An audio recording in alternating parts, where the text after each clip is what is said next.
দেখানো হচ্ছে একদল মানুষ যাদের আঙ্গুলগুলো লম্বা লম্বা তামার, এভাবে হ্যাচড়াচ্ছে, নিজের গাল নিজে হাসড়াচ্ছে এবং নিজের দেহ থেকে গোশত তুলে ফেলছে, ভক্ষণ করছে। নবীজি জিজ্ঞাসা করলেন সাল্লাল্লাহু আলাইহি ওয়াসাল্লাম, এরা কারা? কি কারণে এদের শাস্তি হচ্ছে?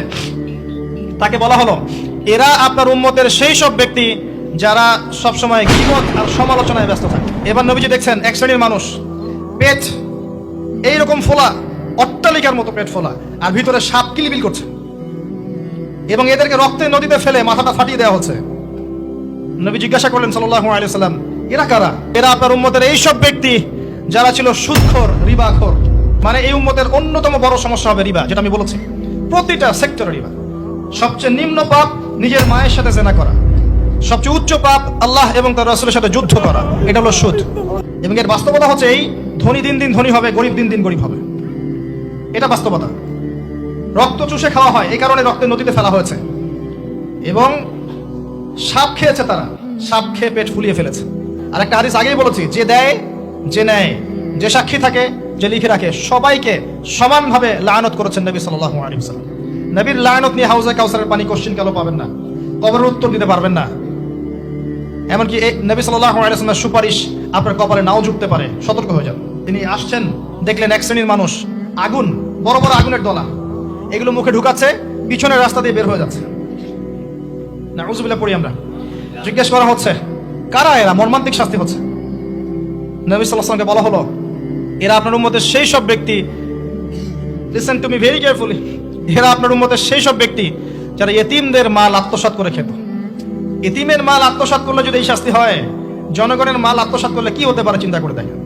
এটা মানুষের হক, আল্লাহর কাছে ক্ষমা পাওয়া যাবে না, মানুষকে দিতে হবে।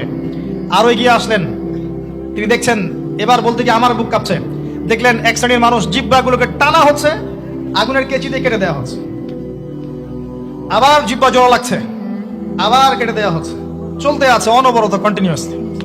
আল্লাহর কাছে কায়মনো বাক্যে দোয়া করি, এই সময় দোয়া কবুল হয়। আল্লাহ পাক যেন দোয়া আমাদের কবুল করেন, আল্লাহ পাক যেন আমাকে এবং আপনাদেরকে এদের অন্তর্ভুক্ত না করেন। জিজ্ঞেস করা হলো, এরা কারা?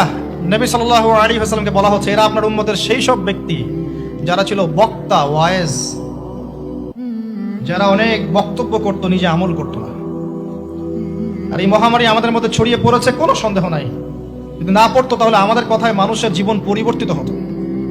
খুব কম দেখা যায় যে আমাদের কথাগুলো আপনাদের কলবে তাসির হচ্ছে। তাসির তখন হবে যখন আমার মধ্যে আমলটা থাকবে। জানা অনুযায়ী আমল না থাকলে এই অবস্থা হবে। আল্লাহ পাক আমাদেরকে হেফাজত করুন, আল্লাহ পাক আমাকে এবং আপনাদের সবাইকে হেফাজত করুন, আমিন। আরো এগিয়ে আসলেন, দেখা গেল এক শ্রেণীর মানুষ, যুবকরা খুব ভালো করে শোনেন এবং বিবাহিতরাও শোনেন, সামনে রাখা আছে ভালো গোশত, বাম দিকে রাখা আছে পচা গোশত, গন্ধ বের হচ্ছে। তারা এই পচা গোশত তুলে তুলে খাচ্ছে, গোগ্রাসে খাচ্ছে, ভালো গোশতের দিকে ভ্রুক্ষেপও করছে না। অবাক হয়ে নবী সাল্লাল্লাহু আলাইহি ওয়াসাল্লাম জিজ্ঞাসা করছেন, এরা কারা? তাকে বলা হচ্ছে, এরা আপনার উম্মতের সেই সব ব্যক্তি যাদের ঘরে পবিত্র স্বামী ছিল, বাইরে অন্য পরপুরুষের সাথে প্রেম করেছে, যাদের ঘরে পবিত্র স্ত্রী ছিল, বাইরে পরকিয়া করেছে। আর এখন যত মিডিয়া আছে দেখবেন, সিরিয়াল, মুভি, জাবি জাবি, এরা পরকিয়া শিখায়, জেনা এবং পরকিয়া শিখায়। খেয়াল করে দেখবেন, একটা ছেলে মেয়ের অবাধ মেলামেশা, হারাম মেলামেশাকে এমন ভাবে উপস্থাপন করা হয়, মনে হয় এটা একটা পবিত্র ইবাদত মনে হয়, এবং বোঝানো হয় যে প্রেম তো পবিত্র, পবিত্র প্রেমে কি সমস্যা? আরে প্রেম পবিত্র তখন যখন আমি আমার স্ত্রীর সাথে প্রেম করব। গোশত খাচ্ছে, পচা গোশত। আরেকটা বলি, ঠিক এরপরে নবী সাল্লাল্লাহু আলাইহি ওয়াসাল্লাম দেখলেন একটা চুলা দেখলেন, চুলার নিচের দিকটা হচ্ছে প্রশস্ত, মাথাটা সংকীর্ণ এরকম, মানে তন্দুর রুটি ভাজে, দেখেছেন রুটি যে ভিতরে দেয় একটা এরকম গোল চুলা থাকে, সামথিং লাইক দ্যাট। নিচে দাউ দাউ করে আগুন জ্বলছে, আর এখানে কিছু মানুষকে জ্বালানো হচ্ছে। যখন নিচ থেকে আগুন এরকম করে আসছে, তখন এরা আগুনের তাপে উতলে উঠছে, আগুন নিচে নেমে যাচ্ছে, এরা আবার আস্তে আস্তে নিচে নেমে যাচ্ছে। এভাবেই হাদিসে ব্যাখ্যা করা আছে। নবী সাল্লাল্লাহু আলাইহি ওয়াসাল্লাম জিজ্ঞাসা করলেন, এরা কারা? বলা হলো, এরা আপনার উম্মতের সেই সব ব্যক্তি যারা জেনায় লিপ্ত ছিল। তিনি আরো এগিয়ে গেলেন, জেনা সম্পর্কে কয়েকটা হাদিস এসেছে। তিনি এগিয়ে গেলেন, দেখলেন একটা জায়গা যেখান থেকে দুর্গন্ধ বের হচ্ছে, পাবলিক টয়লেটের চেয়ে প্রকট দুর্গন্ধ, মনে হচ্ছে পাবলিক টয়লেট। নবী জিজ্ঞাসা করলেন সাল্লাল্লাহু আলাইহি ওয়াসাল্লাম, কোন জায়গা থেকে এরকম দুর্গন্ধ আসছে? তিনি বলেন, এটা হচ্ছে জেনাকার, এবং জেনাকারীদেরকে আযাব দেওয়া হচ্ছে, ওদের রক্ত মাংসের পুজের গন্ধ এগুলো। দেখলেন এক শ্রেণীর মানুষকে একটা শরবত খাওয়ানো হচ্ছে, শরবত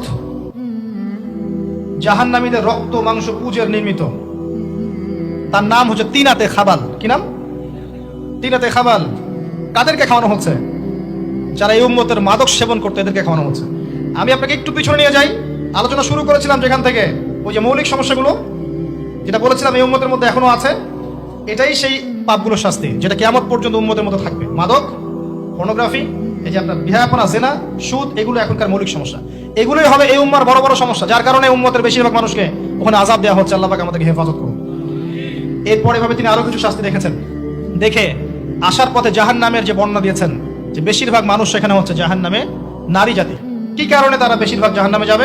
লানত করার কারণে, অভিশাপ দেওয়ার কারণে, স্বামীর অকৃতজ্ঞ হওয়ার কারণে। সারা জীবন স্বামী করে যাবে, একদিন ঝগড়া লাগলে বলবে সারা জীবন তোমার কাছে কোনো ভালো ব্যবহার পেলাম না।